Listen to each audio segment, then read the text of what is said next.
Bonsoir, bienvenue dans la libre antenne d'Europe 1. Ce soir, je voudrais rendre hommage à une de nos fidèles auditrices, Claudine, pour son joli coup de crayon offert à toute l'équipe de la libre antenne et qui nous dit que la vie serait triste sans l'art et surtout sans les peintres. Alors, chère Claudine, merci et que vous avez raison. Vous me donnez ici l'occasion de vous dire à tous l'importance de l'art dans nos vies. L'œuvre d'art apaise notre douleur de vivre car le temps que nous passons à la contempler, elle nous invite au détachement, elle nous détourne de nous-mêmes pour nous plonger dans le spectacle du monde. Elle a le don de nous forcer à la conversion du regard, car le génie de l'artiste est de nous inviter à voir l'idée dans le particulier. Ainsi, le philosophe Schopenhauer disait justement que le génie des artistes était, je cite, d'emprunter à la confusion inouïe de la vie humaine, de quoi nous montrer ce qu'est la vie et l'essence de l'homme. Mais la contemplation ou l'écoute d'une belle musique nous porte aussi à nous libérer de notre ego. Schopenhauer utilisait l'expression « s'affranchir de notre triste moi ». Mais nous le savons bien tous, les nécessités de la vie quotidienne nous font vite retomber dans nos chaînes. Par conséquent, je vous recommande le plus souvent possible d'essayer de retrouver ces moments de paix par la contemplation et plus précisément par celle de l'art pour trouver un peu de répit à vos blessures. Et puis bien sûr aussi parler quand le besoin s'en fait sentir. Vous le savez, cette émission est faite pour vous. Ici on parle justement. Cette émission, c'est celle dans laquelle vous pouvez nous exposer vos questionnements et nous parler de vos angoisses. Il vous suffit pour cela de nous appeler au 39 21. Ce soir, c'est Assiba et Quentin qui répondront à vos appels et Fifi, Philippe Chartier, fidèle au poste, qui réalise cette émission. N'oubliez pas que si un sujet vous touche, vous pouvez à tout moment réagir et demander à dialoguer en direct avec un auditeur en appelant le 39 21. Vous pouvez aussi réagir à ce que vous entendez à l'antenne par SMS en composant le 7 39 21 en commençant votre texto par le mot nuit ou envoyer un mail sur le site europe1.fr à l'émission Libre Antenne 39 21. J'attends vos appels. Europe 1, Sophie Peters. Et puis avant d'accueillir une première auditrice à l'antenne, je voulais revenir sur notre soirée d'hier. Hier, nous avions Lou qui nous parlait de sa rencontre avec un médium qui lui avait prédit la mort d'un proche. Et puis on a reçu hier un mail de Loïc que je trouve très intéressant et que j'avais envie de partager avec vous. Et alors Loïc qui nous dit justement que la mort, que souvent on voit la mort, que soit dans les cartes, comme je vous l'ai dit hier, comme la fin d'un cycle pour renaître à autre chose. Et le Loïc donne un peu sa vision de ce qui est arrivé à Lou en disant son conjoint actuellement, enfin son ami, l'aime mais ne semble pas prêt à s'engager pour des raisons qui lui sont propres. C'est ce qu'elle nous racontait hier. Imaginons encore une fois, nous dit Loïc, qu'il se rende compte que de s'engager plus avant va certes lui faire abandonner certaines choses auxquelles il tient, mais que par amour, il soit tenté par le challenge de vivre à deux plus intensément. Il va bien mourir à quelque chose, à une part de lui, et renaître grâce à l'alchimie de l'amour, et une autre parcelle de son être va émerger, et on pourra considérer que la dame qui a téléphoné, c'est-à-dire Lou en l'occurrence, rencontre en lui un nouvel être, et qu'ils vont être les plus heureux du monde. Vu différemment, elle a raison, la voyante. Quant à moi, je préférais cette vision, nous dit Loïc. Merci Loïc, parce que votre vision est très belle, et effectivement, elle est très intéressante. C'est vrai que l'ami de Lou a peut-être quelque chose à faire mourir en lui pour renaître à quelque chose. Merci de ce joli mail.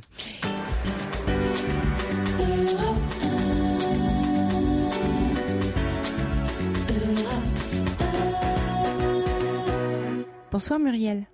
Bonsoir Sophie.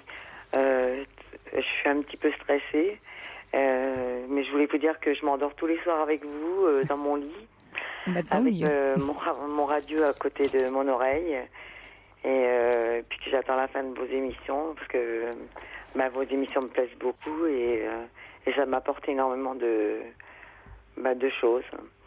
Et je vous appelle... Merci Muriel. Ouais. Oui, parce que franchement, c'est sincère. Ça fait des années que je vous écoute et franchement, ça m'a apporté beaucoup de choses.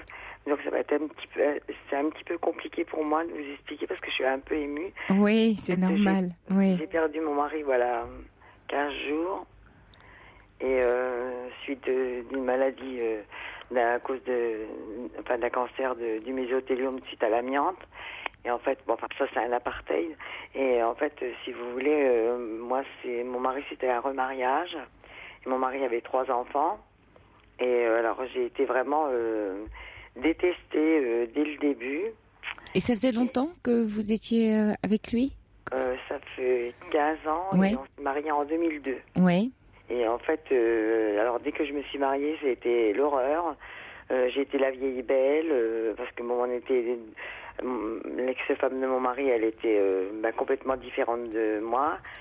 Moi, je suis assez spontanée, je suis simple, alors que la femme de mon mari, elle était assez prétentieuse. Et mon mari, si vous voulez, ce qu'il a apprécié dans moi, c'est que mon mari, il était très introverti. Et grâce à moi, il a trouvé une certaine... je lui ai fait découvrir en fait la vraie vie, la simplicité. Ouais. Et ses enfants étaient jaloux de voir leur père qui avait changé de femme. De femme et puis de comportement, qui était devenu un peu quelqu'un qui osait parler, parce que lui qui était si timide, il osait parler. Et en fait... et les ponts tout de suite étaient coupés entre vous et eux? Oh, pratiquement. Disons que là, il a 3 enfants et celle qui est l'aînée, moi je l'ai vue que 2 ou 3 fois. Et donc, ils se parlaient pas vraiment. La deuxième, on s'entendait pas trop mal, mais enfin, il y a eu le décès de la grand-mère et il y a eu des histoires d'héritage. Vous savez ce que c'est toujours, pour 3 fois rien, en fait, pour une table de nuit, ou quelque chose que la fille voulait récupérer, que mon mari tenait à garder parce que ça lui rappelait sa maman. Et bon, évidemment, ça m'est tombé dessus. On m'a dit que c'était de ma faute à moi. Et je sais plus comment, mais... Et là, donc, aujourd'hui, vous me disiez que votre mari est décédé et en fait, avec les enfants, en fait, vous... Ah non, je m'entends pas du tout. Non, c'est vraiment... Il n'y a pas de relation. Il a fallu que... sur ces 3 enfants, il y a quand même 2 qui sont venus à son enterrement, parce que ma fille, elle avait mis un commentaire sur un réseau social qui est bien connu. Et mais ils n'étaient pas au courant que leur papa était décédé? Si. D'ailleurs, ma psychiatre, parce que moi je me fais suivre par une psychiatre, et elle me dit quand même, quand on sait ce que c'est qu'un mésothéliome, on sait que c'est irréversible, quoi, qu'il n'y a pas de... Il n'y a pas du tout de... Et les enfants ne voyaient plus leur père? Non. Et ils ne voyaient pas. Moi, j'ai envoyé des photos, parce que mon mari, il a maigri de 25 kilos en 18 mois. Et lui a essayé de garder le contact, malgré tout? Il a essayé de téléphoner, mais si vous voulez, après... comme il voyait qu'à chaque fois, c'était des soucis à cause de moi, il a préféré pas couper les fonds, mais il s'est fait son petit truc à lui. Et j'en ai discuté avec la psychologue de la clinique où il était, et elle m'a dit, écoutez, non, je vous assure que non, il a su faire le deuil de ses enfants, c'est malheureux à dire, mais malheureusement c'est moi qui suis en deuil, mais enfin, lui il a réussi à faire le deuil de ses enfants, parce que parce que ses enfants lui disaient, tu choisis entre ta femme ou nous. Ah bon, les enfants sont allés jusque-là, parce qu'ils pouvaient continuer à avoir une relation, vous voyez, avec des grands-enfants, indépendamment de vous. Ils pouvaient... Ah oui, mais moi j'étais tout à fait d'accord, voilà. Mais si vous voulez, c'est que non, c'était pas possible, c'était eux, parce qu'il y a garçons et filles, c'était eux ou moi. Et donc mon mari, il leur a dit, écoutez, vous avez fait votre vie, moi j'ai fait la mienne aussi, écoutez, puisque vous préférez, comment... vous voulez que je vous choisisse, moi je peux pas, c'est pas possible, moi je choisis ma femme. Donc à partir de ce moment-là, tous les ponts ont été coupés. Moi j'ai essayé d'envoyer des photos, parce que évidemment la maladie venant, mon mari maigrissait, il avait de la peine à respirer, donc il avait beaucoup de difficultés à parler. Je me suis occupée de lui pendant 18 mois, parce que j'ai supporté quand même sa maladie à la maison pendant 18 mois. Et il a fallu que j'envoie, je vous dis, des photos, mais malgré les photos, il n'y avait pas de nouvelles. Pour son anniversaire, personne ne l'a appelé, donc je voyais bien son petit air tout triste quand même le soir. Puis pour la fête des pères, personne. Pour la dernière fête des pères, personne ne l'a appelé. Et en fait, je leur en veux, franchement. Ouais. J'ai de la haine. Alors ma fille, elle me dit, maman, c'est plus intelligent parce que j'ai une de mes filles qui a quand même fait le nécessaire pour qu'ils puissent être là pour au moins à l'enterrement. Deux jours de l'enterrement, parce que moi, je voulais pas les prévenir parce que j'étais en colère. Et après, je sais qu'en réfléchissant, je me dis que non, j'ai peut-être, j'ai réussi, j'ai raison d'avoir fait ça parce qu'en fait, si vous voulez, en fait, c'est vrai que j'ai rien à me reprocher. Non, mais quand même, j'ai mal, j'ai très très mal, quoi. C'est horrible, quoi. Oui, mais je comprends, Muriel, mais vous portez une relation entre lui et ses enfants que vous avez pas portée. Vous voyez. C'est ce que ma psychiatre m'explique, mais vous savez, oui, c'est plus facile à dire qu'à ressentir. Non, mais je suis d'accord avec vous, Muriel. Là, je vous donne effectivement un avis de psy, mais je sais pas de quelle façon et je voudrais pas interférer dans le travail que vous faites avec votre psy. Mais si vous m'appelez ce soir, c'est que vous êtes dans la détresse. Mais carrément. Oui, j'entends bien. Mais vous savez, Muriel, il y a quelque chose dans lequel vous vous êtes investi. Enfin, j'imagine. Enfin, vous l'avez beaucoup porté dans sa maladie. Et au-delà de sa maladie, dans sa souffrance, qu'elle soit physique et à la fois morale par rapport à ses enfants, mais il y a aussi sans doute beaucoup de culpabilité, comme si finalement tout ce malheur c'était de votre faute parce qu'ils ont mis les enfants se positionnant comme ça, ont fait de vous quelqu'un de responsable dans quelque chose où vous ne l'êtes pas réellement, vous voyez. Alors c'est exactement ce que parce que j'étais accompagnée évidemment par une psychologue où il était suivi et elle m'a dit exactement. Oui, c'est un piège, quoi. Vous voyez, vous êtes un piège et vous y pouvez rien. Encore une fois, c'est pas. Mais il faut que vous preniez conscience petit à petit d'essayer de mettre une distance pour pas vous blesser, parce que là il y a quelque chose et les enfants doivent sans doute sentir qu'ils vous atteignent par leur comportement. Oui, ça c'est sûr. Et je me demande même si leur comportement envers leur père, aussi triste et malheureux qu'il était pas bêtement aussi pour vous atteindre vous. Enfin, c'est un peu stupide tout ça, vous voyez, dans l'histoire de famille, mais par ricochet, quoi. Oui, mais parce que comme je suis hyper sensible. Oui, ils ont dû sentir que ça marchait, hein. Oui. Alors, hyper sensible et c'est vrai que Mais là, vous avez, par l'intermédiaire de ce deuil qui vous arrive aujourd'hui, il faut aussi faire le deuil de ces enfants-là. C'est pas les vôtres. Et je comprends que là, maintenant qu'il est parti, vous ayez envie d'avoir encore un lien, parce qu'avoir un lien avec ses enfants, c'est encore un lien avec lui. Donc, non, franchement, non. Non, parce que. Et aujourd'hui, qu'est-ce qui vous fait souffrir? C'est ce passé-là ou il y a un présent par rapport à ces enfants qui vous... Non, c'est le souvenir. Enfin, c'est. Oui. C'est le souvenir. Ce qui me fait souffrir, c'est tout ce qu'ils m'ont fait avant pour me démonter, si pour vous en voulez, arriver auprès là. de leur père. Et alors que. Oui, mais ils n'ont pas réussi, Muriel. Comment? Ils n'ont pas réussi. Ah ben pas du tout. Voilà. Donc ça, c'est très rassurant pour vous. Oui, c'est sûr que c'est important. Rassurant. Et puis vous avez été sa compagne à ses côtés jusqu'à la fin, vous l'avez accompagné. Alors aujourd'hui, en lui disant au revoir, eux, ils n'existent pas dans cette relation-là pour vous. Oui, non, mais je suis tout à fait d'accord avec vous. Ce que vous me dites, je comprends tout à fait. Oui. Et ce qu'il y a, c'est que j'ai tellement, je le dis franchement, je vais pas me voiler la face, c'est que j'ai tellement la haine de voir que des enfants, surtout que c'est bon, je veux dire, ils sont quand même pas bêtes, et ils ont une très bonne situation. Donc, je veux dire, et en plus, qui sont dans le milieu médical, donc ils savent très bien ce que c'est que le mésothélium. Je veux dire, on n'a qu'à juste regarder taper mésothélium sur l'internet, on sait que l'espérance de vie c'est 2 ans. Donc je me dis comment, en fait, si vous voulez, c'est que moi j'ai mes filles, j'ai 3 filles, et en fait c'est très fusionnel mes filles et moi.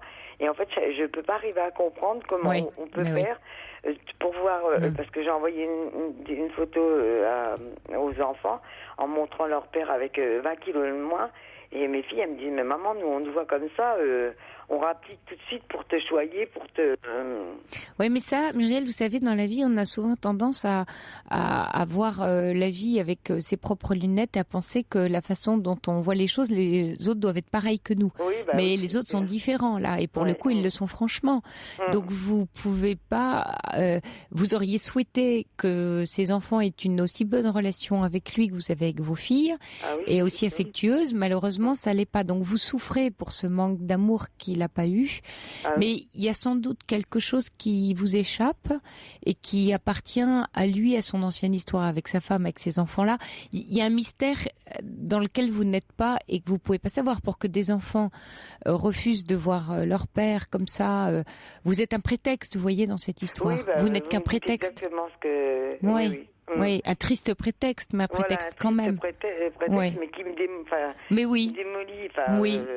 Pas complètement, parce que moi, j'ai de la chance, je vous dis, d'avoir 3 gentilles filles qui sont avec moi, puis qui m'épaulent et qui me consolent. Mais comment ça s'est passé avec vous à l'enterrement, avec eux? Ils vous en parlaient? C'était 2 clans. Alors moi, j'étais dans mon petit coin avec mes enfants, et puis alors...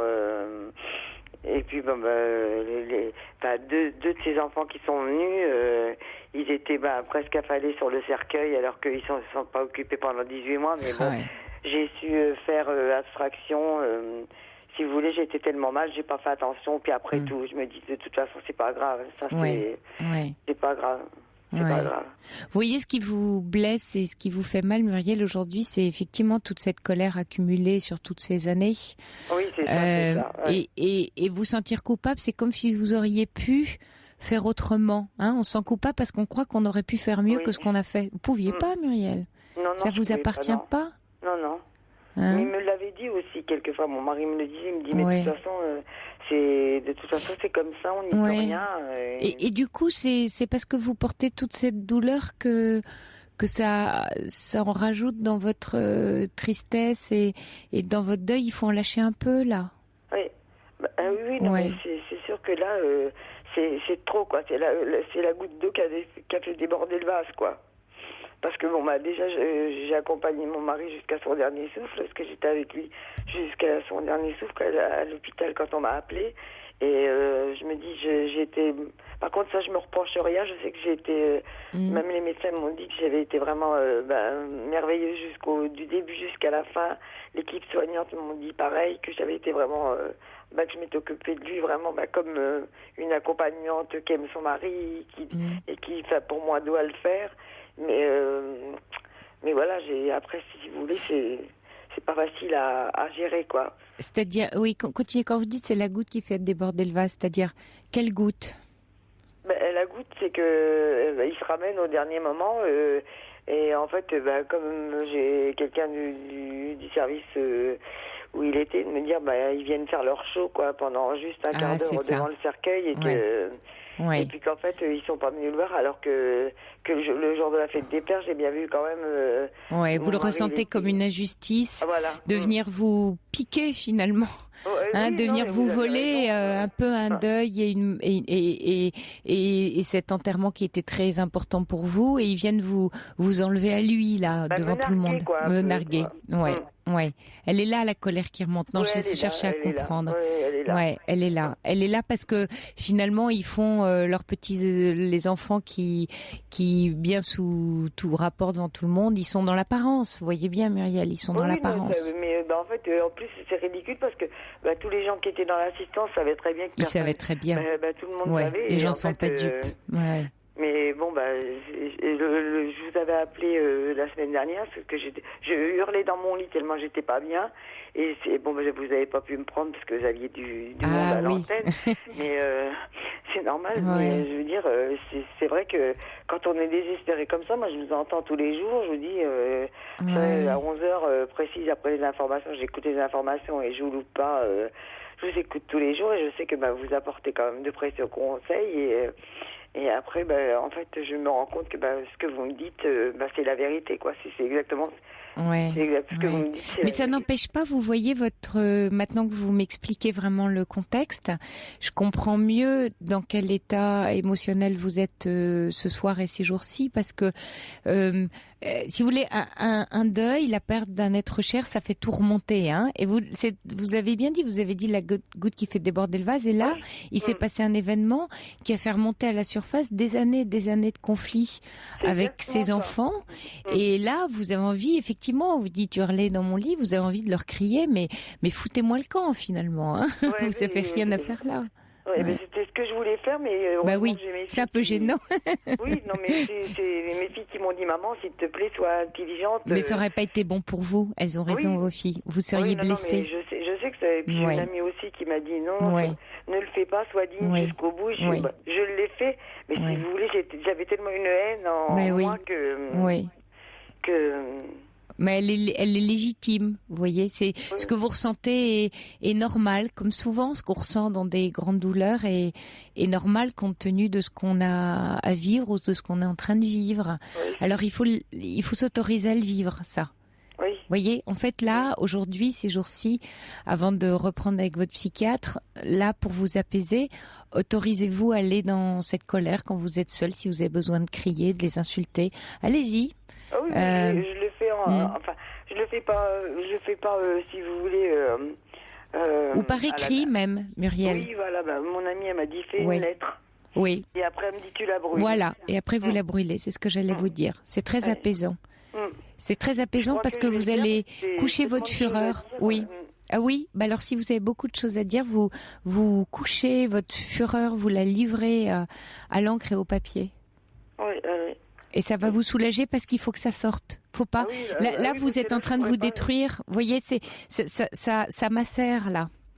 Il faut lâcher tout ça, Muriel. Oui, c'est sûr. Parce que j'étais prête à rentrer dans une clinique pour psychiatrique.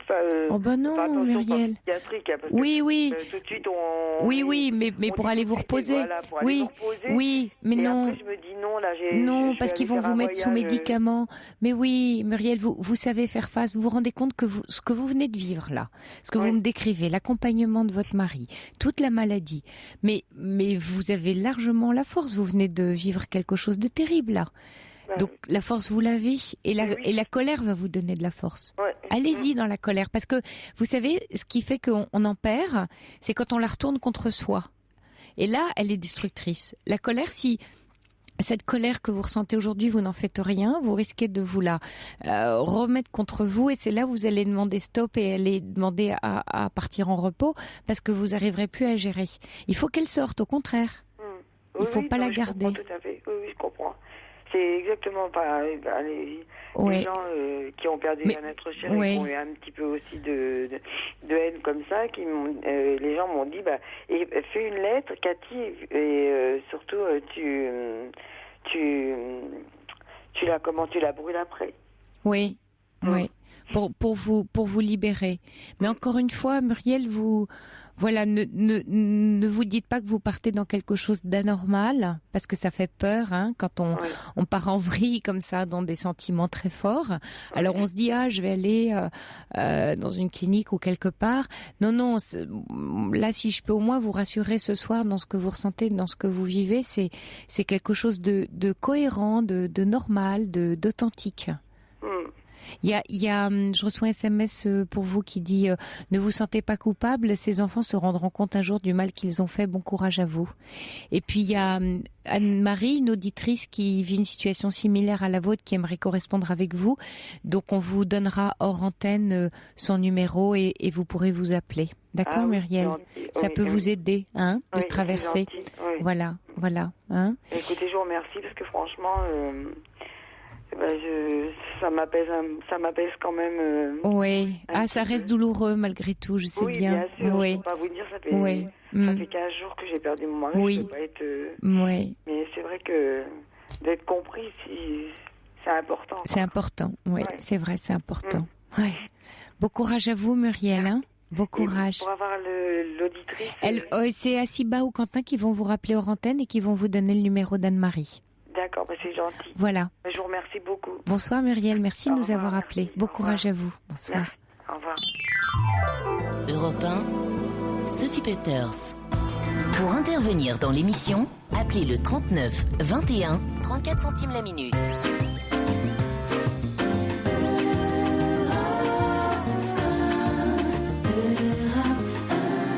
Et avant d'accueillir Jeanne à l'antenne, Muriel, si vous nous écoutez encore, il y a Chaudron de la Barre qui envoie un mail pour vous et qui vous dit: votre souffrance est palpable et il ne saurait en être autrement.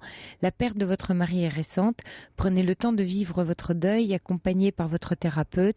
Pensez à vous et prenez le temps nécessaire à votre reconstruction. Faites taire la culpabilité et prenez soin de vous. Douce nuit. Voilà, Muriel. J'espère que ce petit message aidera encore à vous apaiser. Jeanne, vous êtes là ?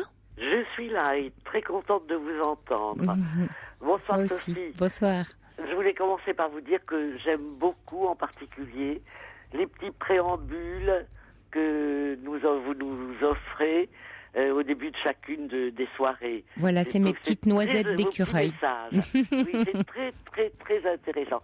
Alors, je vous appelle, j'écoute beaucoup cette émission, et hier, j'étais très émue par cette pauvre jeune femme qui a perdu tant son père, sa mère, une tante, un frère. Elle était dans un état... Oui, c'était Audrey. Audrey, voilà. J'avais oublié le prénom. Et vous lui avez, entre autres conseils que j'ai trouvés tous remarquables, conseillé d'écrire à ces êtres chers. Et alors, figurez-vous, moi-même, j'ai perdu mon mari. Nous avons été mariés 48 ans. J'ai perdu mon mari il y a 8 ans. Nous étions, malgré notre âge, encore un couple amoureux. Et bien sûr, j'étais complètement détruite après sa mort. J'étais vraiment mal. Et il se trouve que avec mon mari, nous faisions de l'aquarelle ensemble. Nous faisions tout ensemble d'ailleurs. Et il m'avait mis à l'aquarelle. Et au bout d'un mois ou deux, je me suis mise à me partir dans Paris faire des aquarelles. Et je lui écrivais chaque aquarelle, il y avait un message. Ouais. Et quand je ne pouvais pas sortir parce qu'il avait un temps de cochon, je cherchais des photos d'endroits où nous avions été ensemble et je faisais une aquarelle d'après des photos. Et vous voyez, c'est une idée que vous avez donnée, je pense qu'elle est excellente. Parce que ça me rapprochait de lui et vraiment d'une façon extraordinaire. Et je pense que ça m'a aidé. Dans l'art et dans le regard. Hein? Oui. C'est poser un regard sur des choses vues ensemble et partagées ensemble. Absolument. Et que vous recréez avec votre pinceau et vos couleurs. C'est et très alors, beau. Je voulais vous faire une remarque qui est assez curieuse. Ça, vous me direz ce que vous en pensez. Donc, vraiment, la perte de mon mari, malgré nos âges et le temps passé, c'était très, très, très, très dur. Je pensais sa pensée m'habiter tous les jours, mais je ne rêvais pas de lui. Ouais. Pendant plusieurs années, je n'ai pas rêvé de lui.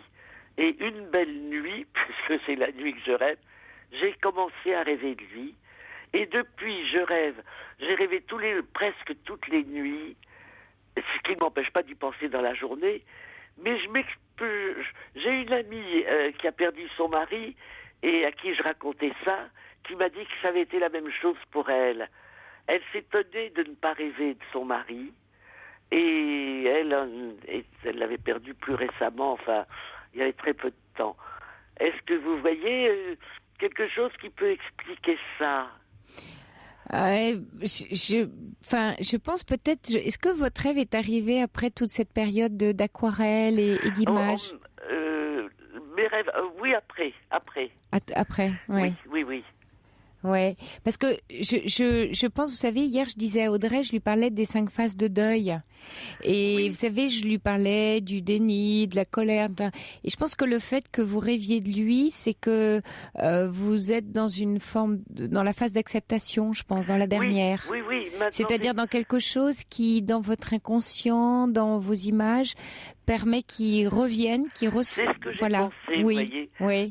J'ai pensé que j'ai organisé ma vie comme ça, avec ces rêves, et ben je suis très contente. Et puis j'y pense, c'est la pensée d'Yves m'habite toute la journée. Mais je suis très mais pas triste, hein. Ah, il est avec vous, non, voilà. Vous voyez ça, c'est une des dernières phases du deuil, puisque avant la phase 4, on va dire, c'est la tristesse. Et quand on est dans l'acceptation, en fait, on est bien avec ce départ, oui, parce tout que en étant avec. J'aime pas faire son deuil. On le fait jamais. Enfin, non, je suis d'accord. Pas. Oui, je suis un peu d'accord avec vous. On aménage sa peine, on aménage sa vie. Mais je dois dire que moi, je suis très sensible. J'ai des photos de mes parents, de mes frères et sœurs. Autour de moi, j'ai tout le monde vit autour de moi. Là, pendant que je vous parle, je regarde la photo de mon père, de ma mère, de mon mari et moi plus jeunes. Et j'aime avoir tout ce monde-là autour de moi. Vraiment. Oui, je comprends parce que bon, après c'est toujours délicat ces questions-là parce que ça touche à nos croyances, hein, bien sûr, hein. Mais en même temps, vous savez, on dit qu'en physique quantique, on parle beaucoup d'énergie et on parle de l'énergie de la matière et et de l'énergie des objets, de l'énergie des maisons, de l'énergie de tout ce qu'on habitait, mais aussi de l'énergie des humains là ou pas là. Et c'est tous vous savez, le travail que font les chamans ou certains guérisseurs dans certaines tribus. Alors après, encore une fois, hein, je prends des précautions, mais voilà, on peut ressentir la présence des êtres chers, mais surtout continuer à les faire vivre à notre manière. Et ça, je pense que c'est un rituel bon pour nous qui sommes encore là, de se rappeler avec eux des choses importantes qu'on a vécues et continuer à les faire vivre, ce que je disais hier à Audrey, dans des objets, des moments partagés, une musique qu'on aimait écouter ensemble, tout ce que vous faites là. Oui. Mais ça, je le fais souvent. J'écoute des musiques que nous écoutions ensemble. Oui. Mais ça peut être fait, vous voyez. Voilà, un peu de mélancolie, oui. Mais je le fais volontiers. J'écoute volontiers. Oui. Vous voyez, je reçois un texto intéressant qui dit « Le psychisme refoule ce qu'on ne supporte pas et son souvenir revient lorsqu'il supporte la chose. » Ah oui.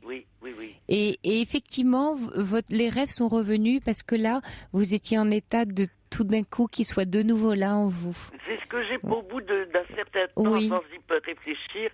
Je me suis dit, ça doit être ça. Oui. Maintenant, les choses sont mises en place. Voilà. Et puis, il est toujours là. Présent. Ah oui. Mais c'est vrai que je suis assez d'accord avec vous. Et je trouve ça intéressant quand vous dites, on dit faire son deuil, mais en fait, on le fait pas. On le vit tout le temps. On le vit. On va dire qu'on le vit. Mais on aménage. Et on aménage. Oui. Voilà. Vous avez raison. Mais écoutez, en tout cas, je vous dis un grand merci. Merci, Jeanne. Votre façon de comprendre et de parler. C'est très, très, très... ça touche...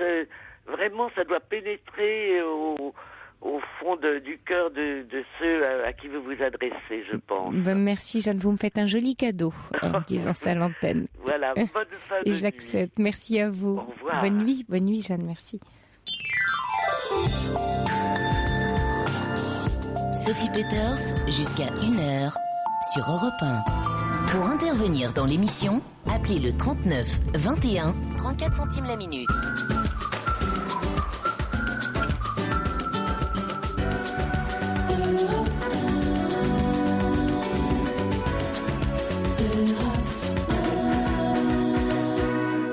Bonsoir Karine.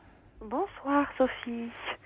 Eh bien, merci de me prendre. C'est vraiment, je vous en prie. C'est vraiment un honneur de vous parler parce que tous les soirs, je vous écoute et votre écoute est vraiment pleine de sagesse, de tendresse, de compassion. Enfin, vraiment, à chaque fois, excusez-moi, mais je bois vos paroles. Bon, écoutez, je reçois que des très jolis cadeaux ce soir. Ça me touche beaucoup. C'est à la hauteur de ce que vous nous renvoyez également. Ça me touche, merci. Donc, merci voilà. Alors écoutez, si je vous appelle, c'est par rapport à, je ne sais pas si je peux qualifier ça de problème, mais plutôt un état dans lequel je suis. Donc en fait, il s'avère que voilà, donc je suis en surpoids très important. Oui. Je fais 120 kilos Et en fait, c'est comme je l'avais expliqué à un de vos collaborateurs, je suis vraiment, si vous voulez, la problématique de perte de poids je suis plus du tout dans cette dimension-là. Oui. J'en ai pris conscience. Donc j'ai 39 ans. Donc jusqu'à présent, c'est vrai que j'étais dans des étapes de yo-yo, de prise de poids, de perte de poids. Et je vais y arriver. Je tiens pas. Je réessaye, je réenclenche. Ceci depuis que j'ai 13 ans, je pense, quelque chose comme ça, 12 ans. Donc vraiment, j'étais dans ces démarches-là. C'est vrai que du fait de certaines difficultés personnelles, j'ai été amenée à suivre des psychothérapies de tout ordre. Donc ça m'a donné également matière à beaucoup me questionner, à faire pas mal d'introspection, de questionnement dans tous les sens. J'ai fait de l'analytique, j'ai fait du cognitif. Donc vraiment, j'ai l'impression de m'être analysée, entre guillemets, un petit peu sous tous les coutures. Oui, et ça vous a pas aidé? Pas Absolument vraiment. pas. Absolument pas. Absolument pas. Ou peut-être que si, finalement. Oui. La seule chose que ça a pu m'apporter, c'est une prise de conscience. La prise de conscience que je ne suis pas tellement dans une problématique, comme je vous le disais, donc il y a 2 secondes, de prise de poids, perte de poids, etc. Mais j'ai pris conscience que finalement, la nourriture, pour moi, est une addiction. Oui. Une addiction. Oui. Et une compensation, mais quand même, malheureusement, démesurée. Oui, ce qu'on dit, vous savez, on appelle ça les troubles du comportement alimentaire, ça porte un nom en psy. Et en fait, alors après, c'est toujours effectivement très personnel parce que lié à une histoire, à un vécu, mais ce qu'on retrouve de façon générale, c'est que les personnes qui sont un peu là-dedans, en fait, souvent se sentent vides.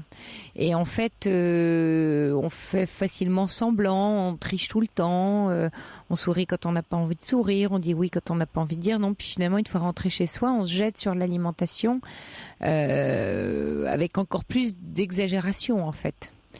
Donc souvent c'est lié à l'identité, ça peut être l'abandon, ça peut être plein de choses très très diverses, mais j'imagine que vous avez dû pas mal travailler ça dans vos années de thérapie et y voir peut-être un peu plus clair. Bon, il est vrai qu'à la base, il y avait quand même un manque d'estime de soi qui était quand même assez flagrant. Oui. Du fait d'un handicap visuel qui est important, voilà, qui a été une barrière physique, sociale, amoureuse également, parce que il y a des échanges de regards qui peuvent pas avoir lieu, etc., etc. Donc je pense que oui, en effet. Oui, ça vous apprend à plus tricher avec vous voyez, à essayer de remonter les handicaps que vous vous êtes fait ou construit ou que vous vivez au fond de vous. Peut-être ce travail en fait aide à les surmonter, non ? Complètement, et c'est vrai que au-delà de surmonter cet handicap, je l'ai complètement transcendé. Je l'ai complètement transcendé dans le sens où j'ai pas trop de, enfin, il y a beaucoup de limites que j'ai faites sauter. Mais vous en avez perdu ou pas du poids? Ou en fait, vous le perdez, mais il revient tout le temps, c'est ça? Complètement. Voilà. C'est très long, Karine, c'est très très long. Eh bien, écoutez, très long, comme je vous dis, j'ai 39 ans, j'ai commencé à 14 ans. Et écoutez, il y a 1 an, j'avais appelé Caroline, non pas Caroline Dublanche, mais... Caroline Veil. Merci. Oui. Voilà, donc j'avais appelé Caroline Veil et puis et c'était très intéressant parce qu'elle était plutôt d'un entrain positif et elle me disait non, c'est pas parce que ça n'a pas marché que voilà, il suffit d'une fois, il suffit que ça marche une fois, il suffit que ça prenne une fois et vraiment j'ai senti beaucoup d'énergie positive de sa part, donc voilà, donc je me suis relancée là-dedans. Alors je vous explique, ça c'était en juillet je pense lorsque je l'ai appelée. Je me suis lancée, donc pas dans des choses drastiques, absolument pas. Oui. J'ai plus 14 ans, je suis pas dans des... je passe pas d'un extrême à l'autre, si vous voulez. J'essaie de garder quand même le goût de ce que j'aime, etc. De rentrer dans quelque chose tout simplement de plus mesuré. Et donc voilà, ça a tenu jusqu'au mois de novembre-décembre. Bon, c'est vrai qu'après j'ai attaqué... c'est vrai que j'ai eu d'autres épreuves. Et voilà, et j'ai tout relâché, et à nouveau, hop, tout est remonté en place. Et si, Karine, moi, je vous propose une autre option, c'est-à-dire que au lieu de vous focaliser sur l'aspect nourriture, vous vous focalisiez sur votre comportement, votre relation aux autres. Parce que la nourriture, c'est qu'un symptôme. Hein. Le problème, il n'est pas tant dans la nourriture que dans quelque chose que dit votre rapport à la nourriture d'un symptôme ou d'une difficulté à être avec soi ou avec les autres. Et que peut-être que vous êtes sûrement très, on va dire, gentil, adapté, vous voulez pas déplaire, non, vous avez du mal à dire non, non, quelle personne vous êtes Quelle personne je suis? Oui. Écoutez, est-ce que vous dites non quand vous avez envie de dire non? Est-ce que vous prenez le risque de déplaire, de vous imposer, voyez? Non, mais dans ma bouche, je dirais que c'est faire preuve de diplomatie. Voilà, oui.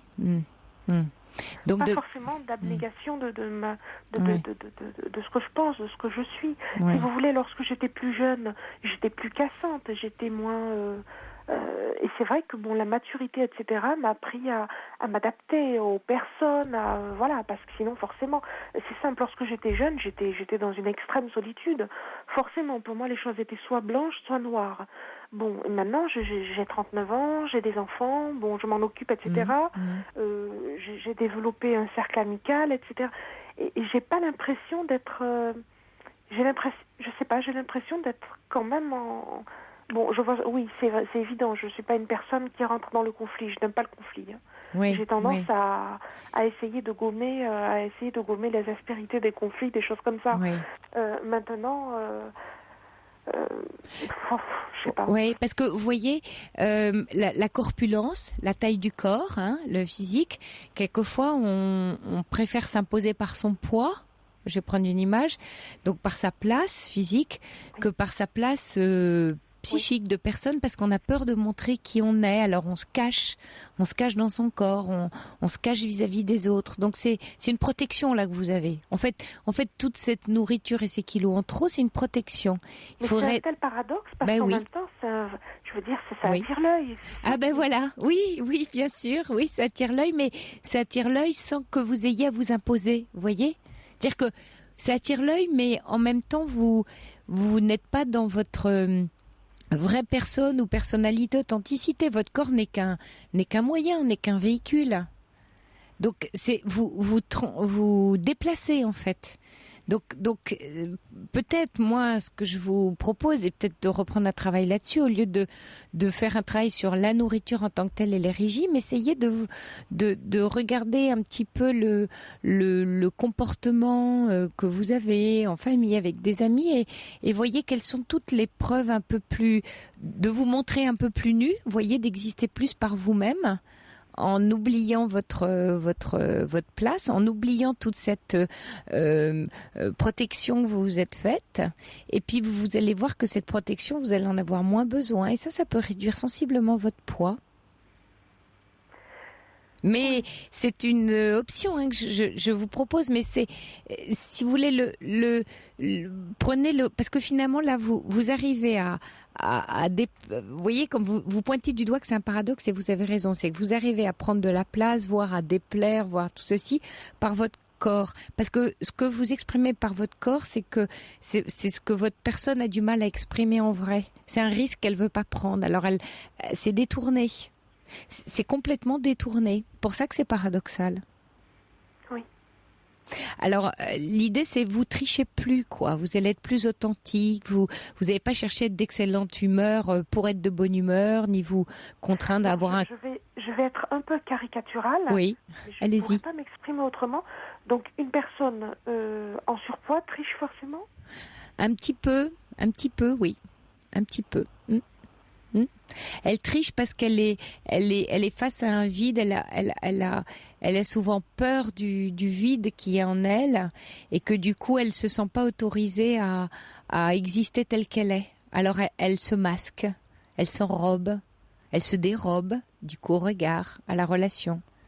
Vous savez, toutes les addictions alimentaires, enfin tous les problèmes de poids sont assez complexes parce que c'est à chaque fois des histoires très personnelles et c'est se servir de son corps pour détourner quelque chose qu'on a du mal à résoudre avec sa personnalité, avec son psychisme. Donc on s'en sert mal, mais on s'en sert.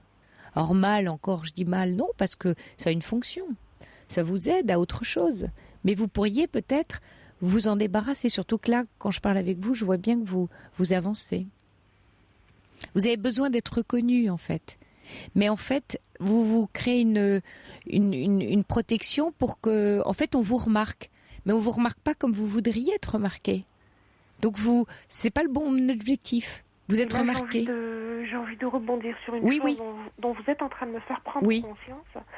C'est qu'en effet, j'ai peut-être envie qu'on me remarque parce que je ne vois jamais ma présence dans le regard d'autrui du fait de mon problème de vue. Oui. Est-ce que vous voyez ce que je veux dire ? Oui, très bien. Vous voyez, ça renvoie au vide dont je vous parlais tout à l'heure. C'est parce que vous pensez que vous n'êtes pas vu, que vous vous êtes mis à prendre beaucoup de place. Comme ça, vous êtes sûr d'être vu. Mais c'est tout votre handicap visuel qui vous est persuadé que c'était la meilleure solution. Il y en a peut-être une autre. Moi, c'est ça que j'avais envie de vous dire. Il y a peut-être une autre solution. Faire un parallèle, c'est que vous savez, pour lire, j'ai besoin d'une loupe. Oui. Et j'ai l'impression que mon corps, finalement, je l'ai mis. Ah oui. Ah ça, c'est intéressant, vous voyez. Je ne sais pas. Oui, si. C'est vraiment intéressant. C'est-à-dire que vous avez besoin d'une loupe pour grossir et voir. Donc votre cerveau, on a un cerveau incroyablement intelligent. Lui il se dit, puisque moi j'ai besoin d'une loupe pour voir, pour qu'on me voit, faut que je sois grosse. Oui, c'est très possible. Ça, surtout quand vous me dites que ça a commencé très jeune. Vous voyez, ça, c'est une décision qui peut être prise. Effectivement, ça peut être une décision d'enfant, ça. Vous voyez, c'est pas une décision de personne adulte qui commence à grossir. C'est quelque chose dans l'enfance, ça, parce que ça paraît logique. Vous voyez, ça paraît logique là quand on en parle. Oui. Ouais. Donc ça a un sens. Jamais eu cette prise de conscience. Oui. Ça a un sens, ça a un vrai sens pour vous. Alors, ce qui est intéressant, c'est que quand on a des décisions comme ça, quand on est très jeune, on se rend compte qu'avec le parcours de vie que vous avez maintenant, vous pouvez peut-être lâcher ça, justement. Parce que vous voyez la vie autrement. Donc, je vois tout à fait. Voilà. Et c'est peut-être juste ça qui va faire que vous allez avoir moins besoin de vous remplir. Et donc moins de fringales et moins d'envie de manger. Mais vous fixez pas sur la nourriture, c'est pas la nourriture le problème. Il n'est pas là. Le problème, il n'est pas là. Il est la nourriture, c'est un moyen. C'est encore une fois, c'est un véhicule. C'est presque une anecdote, vous voyez. Et c'est vrai que la question également que je me posais, qui me dérangeait donc à l'heure actuelle des choses, c'est que donc j'ai deux enfants, deux filles, une qui a 4 ans et l'autre qui a 6 ans. Et c'est vrai qu'il y a beaucoup je commence à me poser des questions par rapport à l'image maternelle. L'image maternelle, éventuellement, est-ce que ça pourrait avoir un impact sur elle plus tard, dans le sens impact, justement, oui. Le mot est bien choisi. Donc, voilà, est-ce qu'elle pourrait avoir une image d'elle-même altérée de par... Non, c'est votre histoire. Je sais pas, vous avez l'impression... Votre fille a quel âge aujourd'hui ? Alors écoutez, j'en ai deux, une qui a 4 ans et demi et l'autre qui a 6 ans et demi. Et elles sont souvent, alors l'une en train de dire plus tard j'aurai un gros ventre comme maman. L'autre en train de dire non, moi je veux pas. Donc oui, elles prennent position. Oui, elles se font des décisions. Mais ça vous pouvez leur répondre que elles sont indépendantes de vous, elles ont leur corps, leur histoire et qu'elles feront ce qu'elles voudront de leur corps et qu'elles n'ont ni à ressembler ni à ne pas ressembler à maman. Elles n'ont pas à choisir de ressembler ou pas à maman. Ça, il faut que vous le leur disiez très clairement. Qu'elle soit libre. Formidable. Vraiment, vous m'avez... Qu'elle soit libre. Alors, il y a Poupy qui envoie un SMS que je trouve intéressant qui dit « Je conseille toujours d'associer le mot volume au mot poids parce que le corps réagit psychiquement au sens des mots. » Ouais, je suis tout à fait d'accord. Et ça, c'est assez intéressant. Ouais. Et puis il y a là un SMS, on recommande un livre que je connais pas de Lise Bourbeau, Bourbeau, qui dit Stop au contrôle. Alors la personne n'est pas certaine du titre, mais peut-être en faisant Lise Bourbeau sur internet vous trouverez. Et c'est un livre qui va peut-être vous aider aussi sur ce sujet-là. D'accord, c'est très gentil vraiment. Écoutez, voilà. Je vous remercie beaucoup de m'avoir accompagnée sur ce court chemin. Et allez savoir. Allez savoir, oui, j'aime beaucoup votre conclusion, mais voyez, je trouve vraiment très intéressante et très juste l'échange qu'on vient d'avoir, parce que je sens que, voilà, vous voyez, vous percutez tout de suite, vous comprenez, vous cherchez, et c'est intéressant. Donc, voilà, vous êtes prête, Karine, là.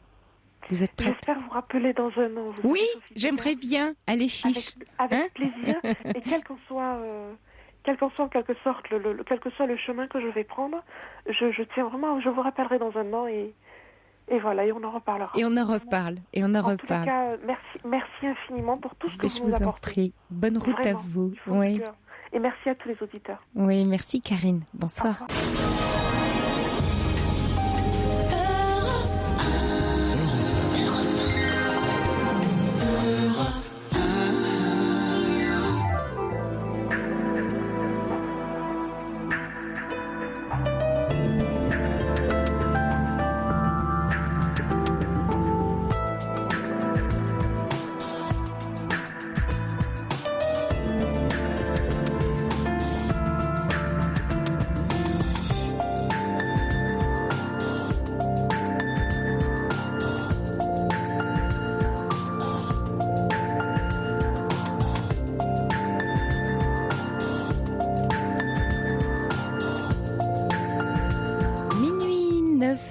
Sur Europe 1 et nous voilà repartis en exploration de vous, de nous pour encore 1 heure de direct.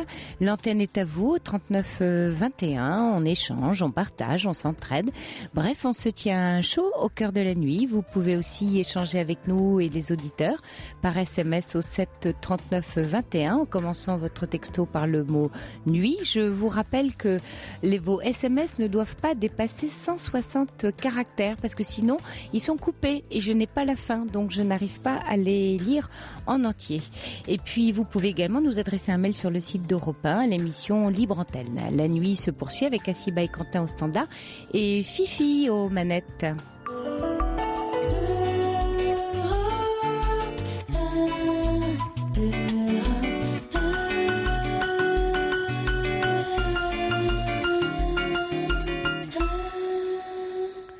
Bonsoir Dominique.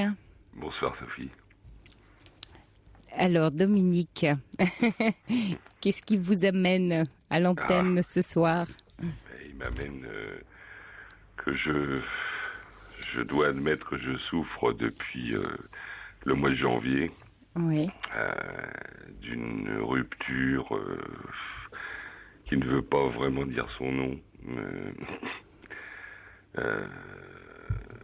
J'ai appris par texto que ma compagne, depuis 7 ans, ne souhaitait plus me voir. Oui, par texto? Oui, par texto. Oui. C'est un peu violent, hein? C'est violent, c'est pas très élégant. Malgré toute ma présence, toute l'attention que j'avais pour elle, mais bon. Voilà. Vous étiez ensemble depuis combien de temps, Dominique? 7 ans. Et elle a pas, enfin, après le texto, vous avez pas pu essayer de la revoir, de parler? Qu'est-ce que vous lui avez demandé? Non, parce que j'ai senti qu'à travers ces mots, ces mots à elle, c'était comment dire, rédhibitoire. Mais si, j'ai essayé. Ah, vous avez essayé ou vous n'avez pas essayé? Ça non, j'ai essayé. Non, oui. j'ai essayé. Oui. Et elle n'a pas voulu?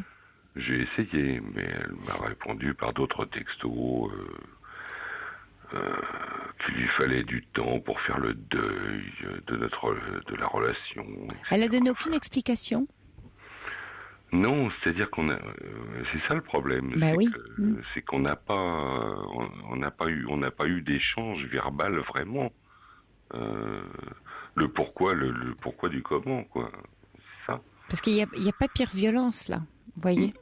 Il n'y a pas pire violence que de ne pas se dire, mais pour elle aussi, hein, pour les deux, de pas se dire, c'est fini, mais pourquoi de faire un constat? Oui, alors que c'est ça aussi dont je souffre. C'est ce manque de dialogue. Ouais. Vous avez essayé de lui écrire, Dominique? Cette distance, je lui ai mis un mot par écrit, oui, effectivement. Ouais. Effectivement, parce que j'aime. Oui. Parce que vous avez posté, que vous avez envoyé. D'abord parce que personnellement j'aime bien écrire, j'aime bien le papier et le crayon. Oui. Et parce que le procédé texto, à nos âges, me semble un petit peu décalé. Oui. Oui, je lui ai mis un petit mot, mais bon. Non, il n'y a pas eu de réaction. Il n'y a pas eu de réaction. Quelquefois, bien qu'on soit deux dans une relation, quand en face la personne n'est pas dans le même trajet, on va dire, ou dans la même mélodie, pour dire ça plus joliment, mais il faut savoir créer la sienne. Vous voyez, Dominique, c'est que là, vous êtes face à un mur, vous avez écrit, alors c'est bien d'avoir écrit parce que ça a dû vous soulager, mais il y a presque comme que vous souffriez, bien sûr, mais il y a une décision aussi à prendre. À un moment quand la souffrance est là et qu'elle est telle et qu'on peut pas... parce qu'elle vous empêche de donner un corps, cette femme, à votre souffrance. C'est à vous de la prendre et d'en faire quelque chose. Il faut en faire quelque chose de cette souffrance. Parce que sinon, elle vous envahit. Vous tournez en rond, vous restez dans ce vide. Oui, ça c'est... Mais j'y pense tous les jours. Mais oui.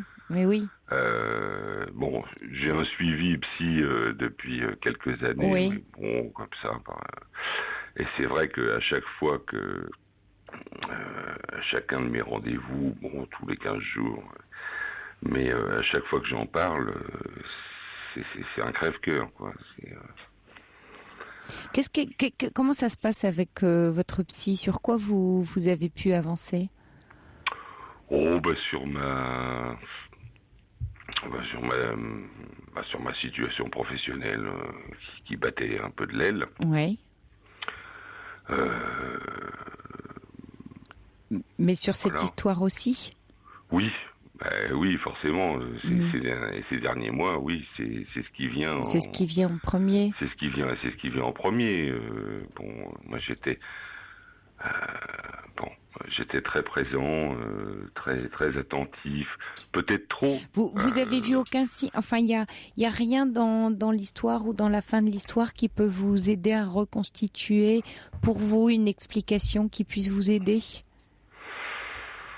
Alors ça... Vous voyez, refaire le trajet... Je cherche, je cherche, mais je trouve pas. Je finis même par me culpabiliser. culpabiliser. Mais oui. Mais non, je vois pas enfin, je sais pas. Je vois pas bien pourquoi. C'est vrai que j'étais très présent, très attentif.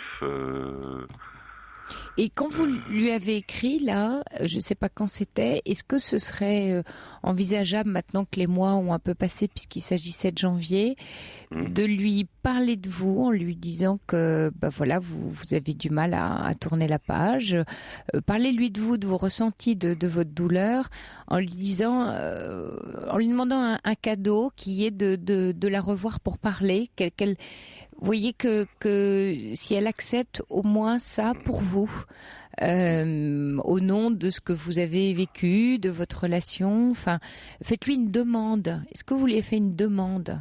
Parce que c'est compliqué de demander, surtout quand on est blessé. Oui. Et puis surtout pour un homme parfois, mais c'est compliqué de demander et quelquefois on se rend pas compte qu'en demandant on obtient. Oui, c'est pas faux. Oui, on sait pas, mais vous aurez tenté. En même temps, c'est d'autant plus douloureux. Vous voyez qu'elle m'a privé ça me prive de tout un tas de choses. de très bonnes relations que j'avais avec des membres de sa famille, avec ses enfants à elle. Bon, j'étais vraiment très présent. Elle l'aidait récemment, enfin peu avant cette séparation, elle était hospitalisée pour une petite intervention bénigne. Mais j'étais là, prêt à tout.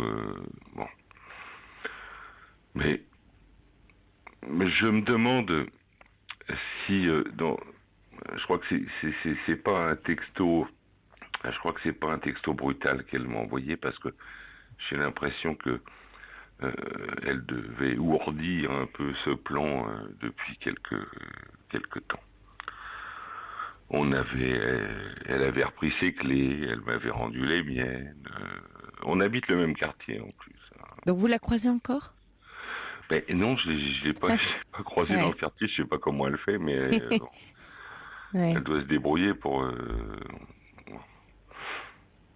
Et il y avait des signes avant-coureurs, donc maintenant que vous. Un petit peu moins d'attention de sa part, un petit peu moins de tendresse de sa part. On allait fréquemment ensemble dans sa maison en Normandie, où je m'étais investi, je participais, je veux dire, mais sans prendre possession, loin de là. Oui, mais vous voyez, Dominique, là, ce qui est douloureux, c'est qu'en fait, en tournant en boucle dans cette histoire, en fait, vous vous demandez qu'est-ce que vous avez bien pu faire.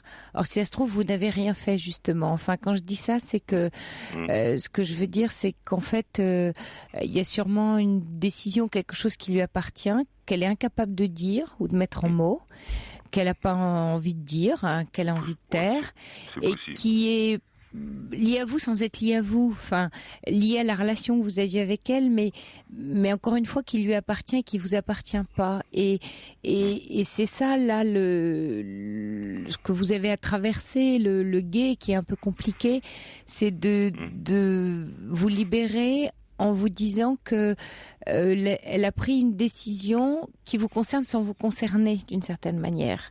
Parce que c'est elle qui l'a prise toute seule, en plus sans vous concerter. Oui. Donc le fait qu'elle vous concerte pas, le fait qu'elle ne vous en parle pas, vous met à part de cette décision et vous en écarte. Oui. Alors, il y a une autre question que j'avais envie de vous poser, c'est qu'est-ce qui est le plus difficile pour vous, là, aujourd'hui ? Alors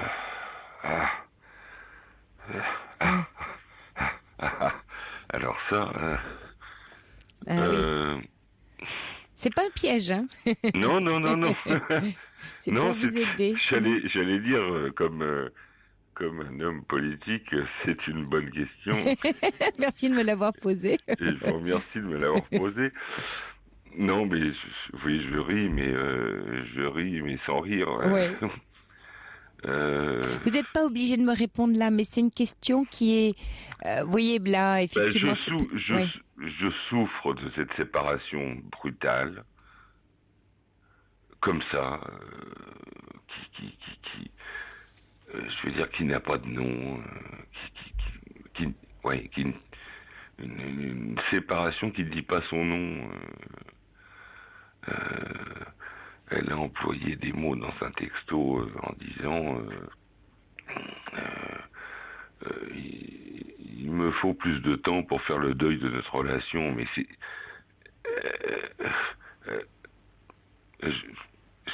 elle qui a voulu cette séparation. Oui, vous avez raison. Je parle pas de deuil. Non. C'est quoi là ? Oui, c'est quoi là ? Qu'est-ce qu'elle me fait ? Oui. Encore une fois, on est à des âges où on joue pas sur le téléphone, sur Internet ou quoi ou qu'est-ce quoi. Enfin, vous avez raison. c'est d'autant plus douloureux. Je souffre parce que elle me manque. Je souffre parce que je suis obligé de tirer un trait sur les bonnes relations que j'avais avec d'autres membres de sa famille, avec lesquels je m'entendais très bien. Enfin voilà quoi. Et puis voilà. Et puis elle vous met en colère. Puis les séjours, fréquents en Normandie. En fait, elle vous prive d'un monde. Elle vous prive du monde que vous avez créé ensemble. Et vous lui en voulez beaucoup de vous priver de ce monde-là. Elle vous oblige à recréer. Je lui en veux. Non, mais elle vous oblige à recréer un nouveau monde. Je veux pas dire ça. Mais non. Je veux pas dire ça parce que je suis. Enfin. Oui, elle me prive. Elle vous prive d'un monde et en vous obligeant à repartir à zéro. Alors que vous aviez choisi ce monde-là. Donc, je reçois un texto pour vous qui vous dit son départ ne retire rien à votre qualité intrinsèque, élaborez votre culpabilité pour vous renarcissiser.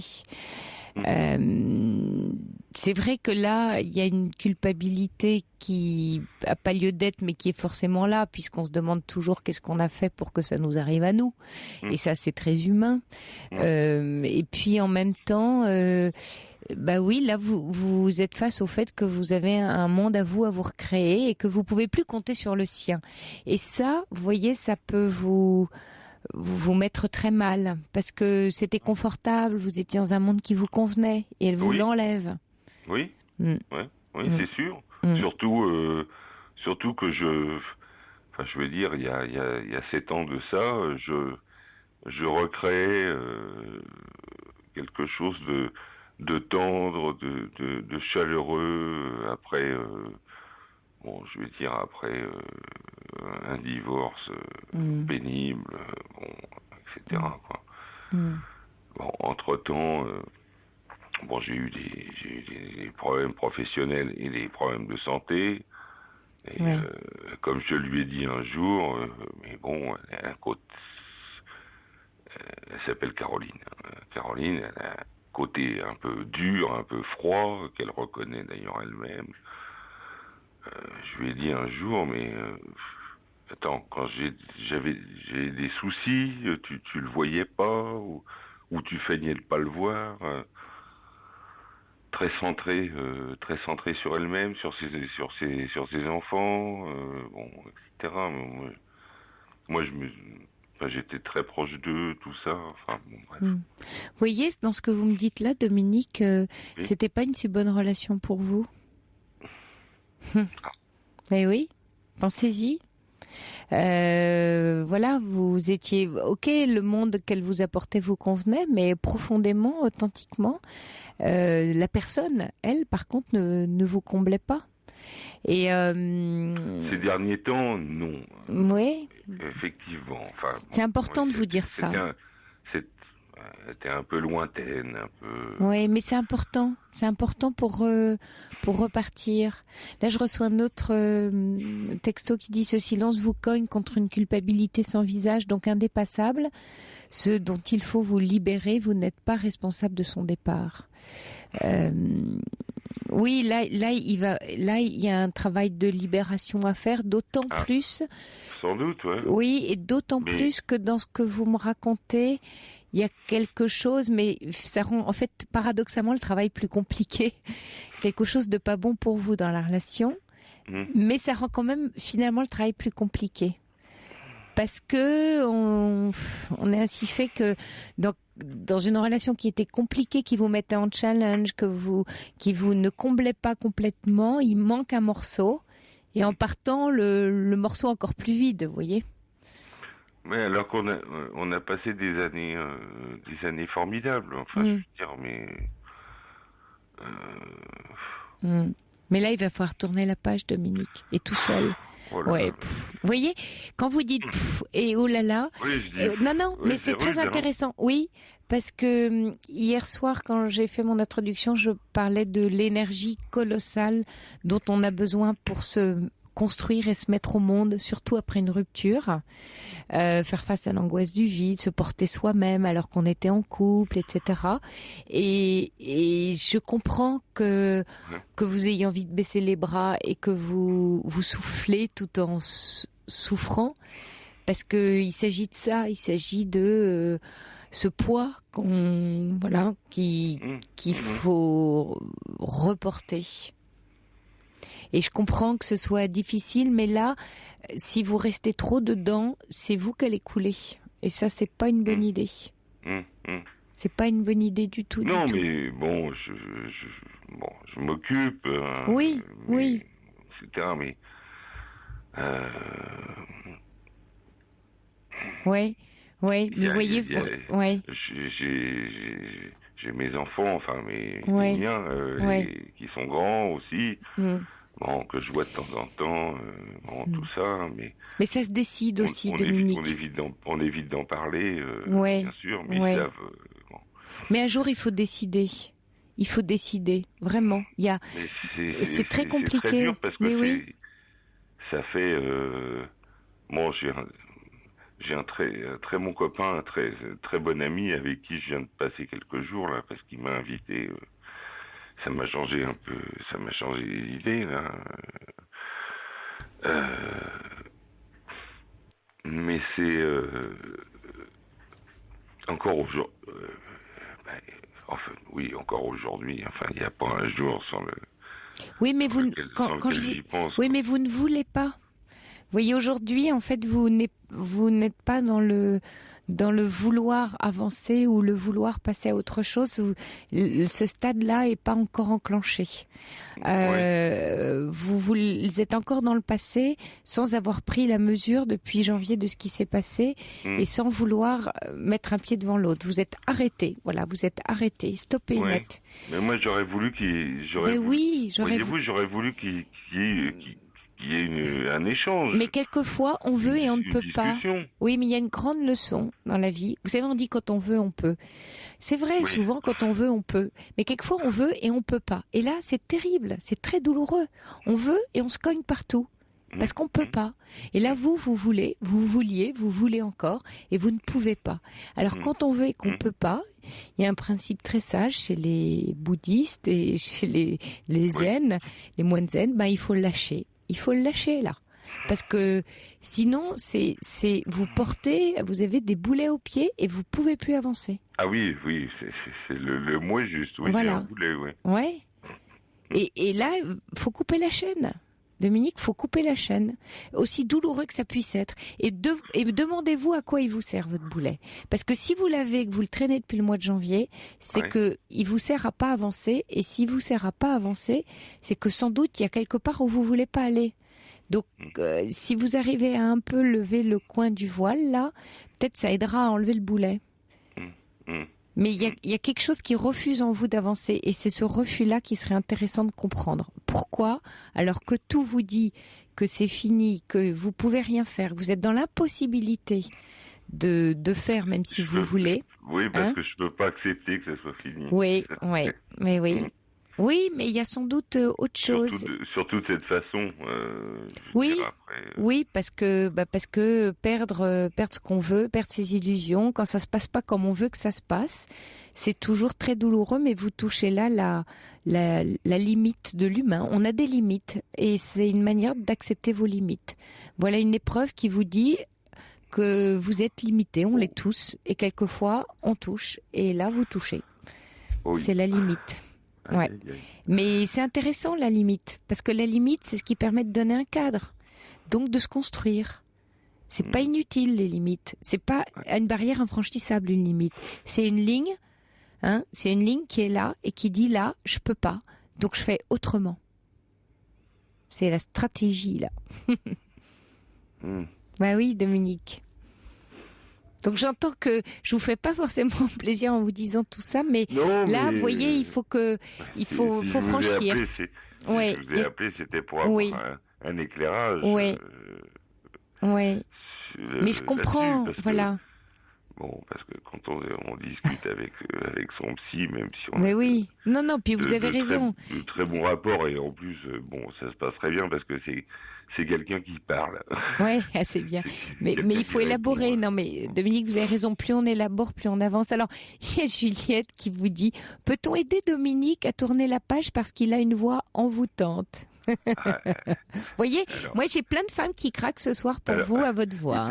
Il y a Kiwi qui dit mais quelle voix, quelle voix. Je vais vous dire entre parenthèses, je suis d'abord membre du Club Europe 1 et fan d'Europe 1 depuis les années 60. Et mon rêve, parce que là je suis en pré-retraite, et mon rêve, ça serait d'être une voix d'Europe 1. Ah, une voix d'Europe 1. Bon, écoutez, faut peut-être envoyer une petite candidature alors. Dominique. Pour raconter des histoires, voilà. Pour prendre vous avez une très jolie voix, oui, très radiophonique. Le relais de, je sais pas, Serge Sauvion, par exemple, qui racontait si bien. Eh ben, lancez-vous. Voilà un joli projet. Lancez-vous, Dominique. Et pensez à des projets. Ça, c'est bien, vous voyez. Ça, c'est positif. Ça, c'est une façon de vous projeter dans l'avenir, quel qu'il soit. Et regardez devant maintenant. Maintenant, il faut regarder devant et vous tracer. Allez hop, allez-y. C'est gentil. D'accord. Mais j'ai du mal, hein. Bah oui, c'est pas agréable. Non, mais j'entends bien. Et c'est normal que vous ayez du mal. Là, je reçois encore un très joli texto, que votre voix est le reflet de votre identité, et que voilà, c'est votre valeur, votre beauté, voilà, et que ça va vous aider et vous porter. Comptez sur vous, Dominique. Je suis sûre qu'il y a plein de bonnes choses qui vous attendent. Vraiment, vraiment. J'espère. Hein? Et quelquefois, il faut scier, là. Prenez une petite lime cette nuit et sciez-moi ce boulet. D'accord? Allez, prenez votre courage à deux mains, vous allez voir. Même pas mal. Allez, beau courage à vous, Dominique. Gentil. Merci, Sophie. Bonsoir. Bonsoir. Bonsoir, Edwige. Oui, bonsoir, Sophie. Bon, je suis un petit peu intimidée de passer à l'antenne. Je vais essayer d'être concise et cohérente par rapport à mon histoire. En fait, aujourd'hui, voilà, j'ai donc 54 ans. Je suis séparée depuis plus de 3 ans maintenant. Donc je vis seule. Mes enfants sont partis. Mes filles sont grandes. Elles sont parties. Géographiquement, elles sont aussi éloignées. J'ai une fille qui est sur Montpellier, la seconde sur Toulouse. Donc, quand je me suis retrouvée seule, effectivement, la solitude, bien sûr, est apparue au fil des semaines, des mois, et c'est vrai que ça a été très difficile. Tout en sachant que c'est moi qui ai pris la décision de me séparer parce que j'avais une relation, cette relation qui durait depuis 15 ans était vraiment très compliquée. Je souffrais beaucoup de cette relation parce que je n'avais pas d'équilibre avec cet homme-là. Donc l'aboutissement a été la séparation. J'ai eu un parcours, je me suis mariée très jeune, j'avais à peine 19 ans, donc j'étais enceinte de ma première fille. Je me suis mariée 2 fois, donc 2 divorces, et puis donc cette vie commune qui a duré 15 ans. Aujourd'hui, en fait, si je vous appelle, c'est aussi pour rebondir par rapport à ce que disait, alors je ne sais pas si vous vous souvenez, le 15 août, donc lundi dernier, l'histoire de Nathalie, de 52 ans, qui a une situation professionnelle où elle était aide-soignante. Elle est aide-soignante, elle est donc... Elle vit très bien sa relation professionnelle. Par contre, au niveau de l'extérieur, beaucoup de difficultés, si j'ai bien compris, pour se créer des amitiés et puis perdurer dans les relations extérieures. Et moi, c'est la problématique que je rencontre également aujourd'hui. Donc c'est pour ça que je ressens effectivement la même chose. Parce qu'en fait, alors moi aussi, je me suis mis dans une association dans ma ville Donc je me suis inscrite pendant un an et demi, et j'y vais en pointillé. Là, j'ai pas repris mon adhésion pour cette année parce qu'en fait, j'y vais en pointillé. Je fais un pas et je fais 2 pas en arrière. En fait, je vais aller à une soirée, à 2 soirées, et puis après, je vais être 2 mois, 3 mois sans y aller. Pareil, je m'inscris sur les sites. Alors bon, je fréquente un grand site bien connu, mais je n'arrive pas à prendre contact avec les personnes. En fait, Voilà, j'ai ces difficultés-là. Mais est-ce que c'est parce que par rapport à Nathalie qui rencontrait cette difficulté, on va dire depuis toujours entre guillemets, est-ce que pour vous c'est nouveau? Est-ce que vous le reliez à votre dernière séparation ou au départ des enfants qui sont grands? Enfin, est-ce que c'est quelque chose de nouveau? Alors en fait, je pense que ça fait partie de ma construction. Oui. De par mes schémas, le schéma parental que j'ai eu. Donc j'ai pas, si vous voulez, comme je me suis séparée 2 fois, mais à chaque fois, à chaque séparation, j'ai rebondi très vite. La première fois que je me suis séparée, donc du père de mes 2 filles, je suis restée très peu de temps toute seule. En fait, du jour au lendemain, j'ai rencontré quelqu'un d'autre, et puis dans mes 3 relations, c'était comme ça. Certainement qu'il y avait une angoisse, une peur qui était inconnue de me retrouver seule. De toute façon, je pense que c'était dicté par quelque chose dont j'avais pas pris conscience.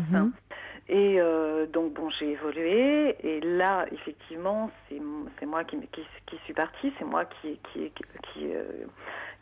a voulu cette séparation parce qu'elle n'était pas viable, et en fait là je mesure aujourd'hui ce que je n'avais jamais pris conscience, c'est d'avoir des contacts avec l'extérieur.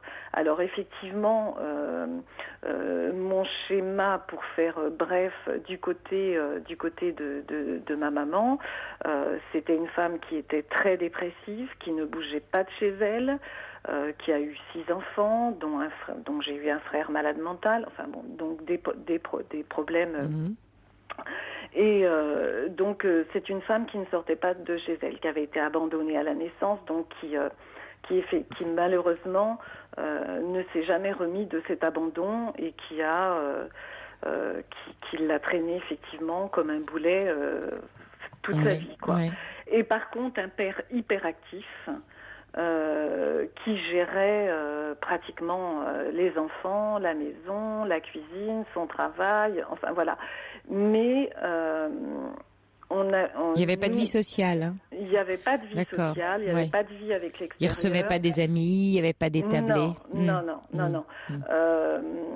Ma mère même ne voulait pas de contact avec sa belle famille. Pour elle, ces gens étaient analphabètes. Enfin voilà, elle les jugeait pas instruits, et donc l'extérieur n'était ni intéressant, voire dangereux. Enfin. Voilà. Oui. Ah oui, tout à fait. Mais vous, adolescente, jeune fille, vous aviez une bande d'amis, vous sortiez ou Non. Je n'ai pas eu en fait tous ces contacts. En même temps, vous racontiez, enfin vos rencontres et votre vie sentimentale. Vous n'avez pas eu de mal à chaque fois à rencontrer quelqu'un, à recréer une vie. Tout à fait. Oui, vous voyez. Sauf, enfin. Oui, effectivement, mais j'ai toujours eu quand même des relations très compliquées avec avec des hommes qui avaient quand même des problématiques. Ouais. J'ai été attirée effectivement. Pour moi, les gens, j'essaie de décortiquer cette partie de moi-même qui est encore,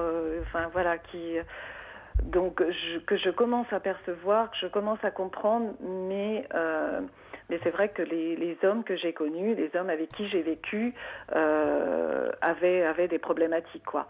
Et comme je me minimisais, c'est vrai, ce que je ressens aujourd'hui, c'est soit je vais pas vers des gens où disons que je me mets des barrières par rapport à des gens, si je les trouve, je me minimise, quoi. Si je les trouve instruits, des intellectuels ou. Oui, vous pensez que vous n'avez pas votre place. Voilà, tout à fait, tout à fait. Et puis après, l'inverse. Oui, vous les trouvez idiots et vous Après, et vous voulez pas perdre votre temps. Ouais, vous aussi entre le complexe de supériorité ou d'infériorité. Ouais. Mais la question que je me posais en vous écoutant, c'est qu'est-ce qui vous embête, gêne ou fait le plus souffrir entre l'idée de ne pas avoir de vie sociale ou vraiment le fait de ne pas en avoir? Parce qu'on est quelquefois parce qu'en vous entendant, voilà, vous avez l'air d'aller bien, d'avoir une vie construite, d'avoir bien réussi. Est-ce que c'est l'idée d'eux par rapport à ce que nous renvoient les images du monde, d'autres amis? Est-ce que c'est votre singularité finalement et du coup l'idée de ne pas être comme les autres vous gêne? Ou est-ce que fondamentalement vous souffrez de solitude? Vous voyez, est-ce que vous arrivez à faire la part entre l'idée, la croyance et puis votre véritable ressenti? Alors, c'est quelque chose qui est effectivement de plus en plus visible et que je me pose la question depuis, on va dire, visible. Qu'est-ce que vous voulez dire par visible? C'est-à-dire que, en fait, c'est vrai que quand je me suis retrouvée seule, je me suis dit, bon, de toute façon, il faut absolument que tu bouges. Tu peux pas rester enfermée. Alors c'est vrai que je n'ai aucune difficulté, un peu comme Nathalie, pour sortir seule. C'est-à-dire que ça me dérange pas d'aller au cinéma toute seule, ça me dérange pas d'aller à la plage toute seule, ça me dérange pas d'aller faire mon shopping. Mais maintenant, attendez, ça vous dérange pas ou vous y trouvez du plaisir? Je suis bien. Vous êtes bien, voilà. Oui, c'est important ça. Oui. En fait, je me dis pas quand je rentre du ciné ou d'une sortie ou d'une balade ou du shopping, jamais je me suis dit depuis plus de 3 ans, je me suis ennuyée. Oui, c'est énorme ça. Ouais. En fait, j'ai passé une période, même, là, ça s'est atténué, où je me disais, mais je suis bien avec moi-même. Oui. Et donc c'est l'idée d'être seule qui vous ennuie, mais pas le fait d'être seule. Ouais. C'est l'idée. Là, ce que vous me décrivez, c'est, vous m'appelez en disant, voilà, j'ai pas d'amis, etc. Mais quand vous faites, vous n'êtes pas mal. Oui, tout à fait. Donc en fait, ce qui vous dérange, c'est vous dites, mais alors je suis pas comme les autres, je suis pas normale, j'ai pas un groupe d'amis, j'ai pas des gens à appeler, des gens à voir. Oui, mais là, ce qui est intéressant, c'est que ce qui vous pose en fait finalement problème, c'est plutôt d'accepter votre singularité, que vous êtes bien vous. Oui. Et que votre besoin est pas le même que celui de milliers ou de millions d'autres personnes. Mais oui, mais à côté de ça, je commence à entrevoir l'idée de me dire, un jour, j'aimerais peut-être bien refaire ma vie. Et rencontrer quelqu'un, mais si je ne sors pas, si je ne fais pas l'effort d'aller vers les autres... Vous m'avez dit que vous aviez enchaîné assez rapidement 3 histoires de suite, sans difficulté. Peut-être que là, vous êtes dans un moment... où votre besoin profond, très authentique, est de faire un petit bout de chemin avec vous-même. C'est pas parce que ce que vous avez su faire dans le passé, vous saurez le faire dans l'avenir. Voyez, ça c'est, si vous avez su rencontrer des compagnons et faire des bouts de chemin, c'est que vous savez le faire. Aujourd'hui, vous découvrez une autre façon d'être, de vivre votre vie avec vous. Oui. Voilà. C'est intéressant parce que là, en plus, vous êtes sans doute en train de vous structurer, ce qui va vous aider pour trouver peut-être une relation peut-être plus satisfaisante la prochaine fois que les précédentes, et que ça n'est pas en train de dire, vous voyez, parce qu'en fait là, c'est la crainte de ne plus jamais rencontrer personne en étant avec vous-même, qui vous fait penser que faut que je me donne un coup de pied aux fesses, faut que je sorte, faut que je rencontre du monde, sinon je finirai seule. Mais laissez-vous le temps. Edwige. Oui. Vous mais, pouvez... oui, mais ce qu'il y a, c'est que l'âge, voilà, j'ai 54 ans, je vais avoir 55 ans au mois de novembre, et que je me dis, voilà, le temps passe vite. Oui, mais là, vous êtes bien. Vous m'avez dit, je suis bien à faire des choses. Donc, encore une fois, vous êtes piégé par des messages que vous vous dictez à vous-même et d'une certaine idée que vous vous faites de quelle vie vous devriez avoir. Or, celle que vous avez actuellement, vous convient. Donc, acceptez de vivre ce que vous vivez en ce moment, qui ouvrira un jour la porte sur autre chose, parce que un jour, vous dites par exemple, je vais au cinéma seul ou à la plage seul, et qui vous dit qu'un jour, la serviette d'à côté ou la place d'à côté dans le cinéma, vous n'allez pas rencontrer quelqu'un avec lequel vous allez échanger sur le film ou échanger sur les jolies vagues ou la clarté de l'eau. Et voilà, enfin, refaire une rencontre, c'est pas que dans des clubs ou des soirées. La rencontre, elle est partout. Tout à fait. Et elle peut arriver d'autant plus qu'on est seul. Donc là, vous êtes en train de faire une réponse très sociale, voire sociétale, à quelque chose que vous ne ressentez pas. Il y a un décalage, ce qui n'est pas tout à fait, vous voyez, le cas de Nathalie qu'on avait, vous voyez, parce qu'en fait, effectivement, vous avez projeté sur le cas de Nathalie, mais vous n'êtes pas tout à fait dans la même configuration. Et que là, vous vous laissez pas la liberté d'être et de vivre ce que vous avez envie de vivre pour le moment, parce que votre angoisse d'être seul vous rattrape. Vous savez, l'angoisse, c'est une peur sans fondement. C'est pas une peur, c'est une peur qui n'a pas d'objet. Vous êtes dans une peur qui n'a pas d'objet, parce qu'elle n'a pas de réalité. Votre peur, vous la fabriquez, donc vous créez de l'angoisse. Mais en la lâchant, voilà ce que vous vivez, la vie va s'occuper de vous parce que justement vous êtes active. C'est pas comme si vous me disiez je reste chez moi, je regarde des DVD en boucle et je mets jamais le nez dehors. Vous voyez ? Donc après, ça va être les rencontres sans que ce soit même peut-être un compagnon ou un ou une amie en sortant d'un cinéma, quelqu'un qui est seul aussi, on a passé un bon moment et puis tout d'un coup l'échange se fait. Mais là, manifestement, vous n'êtes pas en besoin d'échange. C'est pas votre besoin actuel. Bon, j'ai quand même quelques relations amicales. J'ai une amie qui est en couple, bien entendu, qui a sa vie, mais que je vois de temps en temps. On va prendre un pot de temps en temps, on discute, et puis après, on va se rappeler 15 jours, 3 semaines plus tard. Voilà. La vraie vie, quoi. Comment ? La vraie vie amicale et sociale. Ouais. Et puis c'est vrai que cette période que je viens de passer de 3 ans, pour moi, elle était essentielle, quoi, parce que c'est la construction, c'est ma propre construction que je n'ai jamais faite. Entrepris,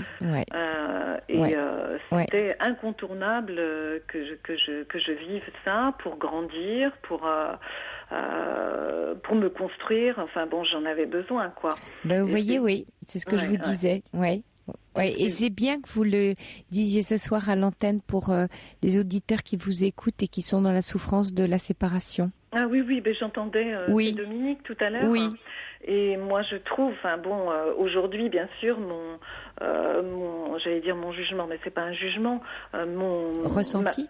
Mon ressenti, ma façon de penser, c'est que de toute façon, après une histoire, et plus l'histoire avec la personne a été longue, je pense qu'on a besoin, c'est essentiel d'avoir un temps pour sortir de cette histoire, pour en faire le deuil, parce que moi, les différentes étapes que vous énoncez régulièrement, mais c'est nécessaire, quoi. C'est incontournable. On ne peut pas recommencer une autre histoire quand on n'a pas mis un terme à la précédente, quoi. Parce que sinon, on enclenche finalement des projections des histoires d'avant, c'est ça, vous voulez dire? En fait, on transporte avec soi. On n'est pas libéré, on n'est pas entier, on ne peut pas se donner à cette nouvelle histoire totalement, parce qu'il va y avoir encore des parasites, des choses qui vont ressurgir, et moi, aujourd'hui, j'aurais pas parlé comme ça il y a quelques années, mais je pense que c'est nécessaire, quoi. Il faut faire un break après une histoire. Comme chaque histoire, elle est pleine, on a des moments de bonheur, on a des moments où c'est moins bien, on a des moments de souffrance, mais Et chaque histoire, elle est unique et il faut effectivement un temps pour aller vers quelqu'un d'autre, quoi. Aussi douloureux soit-il, ça a été très douloureux pour vous au début? Ça a été très douloureux. Oui. J'ai eu le contre-coup. Je suis partie parce que voilà, c'était une relation très très difficile. J'ai fait aussi une thérapie. Enfin, j'ai été quelques années en thérapie, en pointillé, puis plus soutenue. Et je remercie mon thérapeute d'ailleurs de m'avoir fait comprendre que il fallait que je quitte cet homme, quoi. Un thérapeute ne va, je pense que c'est rare quand un thérapeute va dans ce sens-là. Il me l'a bien sûr jamais dit clairement, mais il me le faisait comprendre, quoi. Il fallait que je parte parce que c'était ma santé qui était qui était en jeu, quoi. J'intériorisais tout. Et j'imagine qu'au départ, vous qui aviez en fait jamais vécu vraiment seul, ça a été le plongeon dans l'inconnu, dans le vide. Ça a dû être terrible. Au départ, je me suis, j'ai comme beaucoup de gens, j'ai retroussé les manches. Ouais. Et quelques mois après, j'ai perdu pied, quoi. Parce que là, j'ai eu cette réaction qui a été quelques mois après. De me dire, mais j'avais plus d'appui, quoi. Et là, je me suis dit, mais je suis toute seule. Je suis toute seule. Et c'est cette réaction-là qui m'a fait chavirer. Et donc, j'ai été 4-5 semaines à broyer du noir, à être arrêtée. Et puis après, je me suis dit, maintenant, voilà. Qu'est-ce qui vous a aidé à remonter la pente, à en sortir? Mes enfants, même si elles sont éloignées, on a toujours de bons contacts et elles m'ont aidé à voir les choses autrement. Je me suis beaucoup appuyée sur moi en me disant, mais de toute façon, voilà, c'est aussi l'opportunité d'être enfin de toi. J'avais beaucoup souffert et je me suis dit, voilà, maintenant tu es dans cette situation, il faut que tu avances. Et en fait, c'est quelque chose que, si je peux avoir des regrets, c'est quelque chose que vous auriez dû faire plus tôt, c'est ça, c'est ce qu'on se dit. Oui, que j'aurais dû faire plus tôt. Je comprends. Oui, c'est souvent la réaction qu'on a, quel que soit le moment de sa vie où on a des prises de conscience, c'est de se dire mais pourquoi mais c'est que c'était pas mûr, c'est que c'était pas prêt. Oui, puis c'est pas, plus on avance dans l'âge aussi, c'est pas facile. Quand on arrive à 50 ans, qu'on est installé dans la vie, que les enfants sont partis, qu'on a une maison auquel on tient. Mais c'est pas facile. Edwige, il va falloir que je vous quitte parce qu'on arrive vers le flash et la fin de l'émission, mais je voulais vous remercier vraiment très chaleureusement de votre témoignage et de votre appel, parce que je pense qu'en nous racontant votre histoire, vous avez énormément aidé les auditeurs ce soir. Et puis vous dire aussi que Nathalie veut rentrer en contact avec vous, la Nathalie qui nous a appelé, et que hors antenne, on va vous donner votre numéro et que vous pourrez poursuivre l'échange ensemble. Et donc merci à Nathalie d'avoir réagi. C'est la belle chose de cette émission.